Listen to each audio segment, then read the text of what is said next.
Hi friends, ಎಲ್ಲರೂ ಹೇಗಿದ್ದೀರಾ? ಎಲ್ಲರೂ ಚೆನ್ನಾಗಿದ್ದೀರಾ ಅಂತ ಭಾವಿಸ್ಕೊತೀನಿ, ಹಾಗೆ ಅಂದ್ಕೊತೀನಿ. ನಾನಿವತ್ತು ಹೇಳಕ್ಕೆ ಬಂದಿರೋ ವಿಷಯ ಈ ಚಾರ್ಜಿಂಗ್ ಒಲೆ.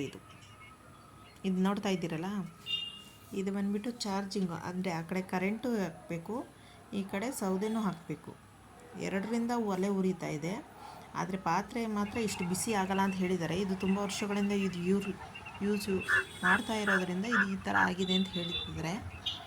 ಬಟ್ ಇದು ಹೊರಗಡೆ ಸೈಡು ಫಂಕ್ಷನ್ ಎಲ್ಲ ಆದಾಗ ಅಡುಗೆ ಮಾಡೋದಕ್ಕೆಲ್ಲ ಇದು ಯೂಸ್ಫುಲ್ ಆಗುತ್ತೆ ಅಂದ್ಕೊತೀನಿ. ನೋಡಿ, ಇದು ಅದು ಯೂನಿವರ್ಸಿಟಿ ಒಳಗೆ ಇರೋದಿದು. ಜ್ಞಾನ ಭಾರತಿನಲ್ಲಿ ಒಂದು ಕ್ಯಾಂಟೀನ್ ಥರ ಇರುತ್ತಲ್ಲ, ಅದ್ರ ಲೊಕೇಶನ್ ಇದು. ಇದನ್ನೆಲ್ಲ ತೋರಿಸ್ತಾ ಇದ್ದೀನಿ ನಾನು ನಿಮಗೆ. ಹಾಗೆ ನಮ್ಮ ಚಾನಲ್ನ ಸಬ್ಸ್ಕ್ರೈಬ್ ಮಾಡ್ಕೊಳ್ಳಿ ಅಂತ ಹೇಳ್ತೀನಿ. ಇದು ಬಂದುಬಿಟ್ಟು ಈ ಥರ ಚಾರ್ಜಿಂಗ್ ಒಲೆ. ನೋಡಿ, ಇದು ಮಳವಳ್ಳಿನಲ್ಲಿ ಸಿಗುತ್ತಂತೆ. ನಮ್ಗೆ ಇದ್ರ ಬಗ್ಗೆ ಅಷ್ಟು ಗೊತ್ತಿಲ್ಲ. ಇವರೇ ನಮ್ಗೆ ಹೇಳಿದ್ರು ಇದ್ರ ಯಾವ ಥರ ಯೂಸ್ ಮಾಡೋದು ಅಂತಲೂ ನಮ್ಗೆ ಅಲ್ಲಿ ಹೇಳ್ಕೊಟ್ರು. ಆದರೆ ನೋಡಿ, ಅದೇ ಯಾವ ಥರ ಹಾಕಬೇಕು ಏನು ಅಂತ ನೋಡಿ. ಅಲ್ಲಿ ಒಳಗಡೆ ಒಂದು ವೈರ್ ಇದೆ, ಅವರಲ್ಲಿ ಒಳಗಡೆಯಿಂದ ಚಾರ್ಜಿಂಗ್ ಕೊಟ್ಟಿದ್ದಾರೆ ನೋಡಿ. ಆ ವೈರ್ ಇದೆಯಲ್ಲ, ಅದು ಚಾರ್ಜಿಂಗ್ ಹಾಕಿ ಅದರಿಂದ ಇದು ಫ್ಯಾನ್ ಥರ ಇದೆಯಂತೆ. ಫ್ಯಾನಲ್ಲಿ ಇದು ಓಡ್ತಾ ಇರೋದಂತೆ.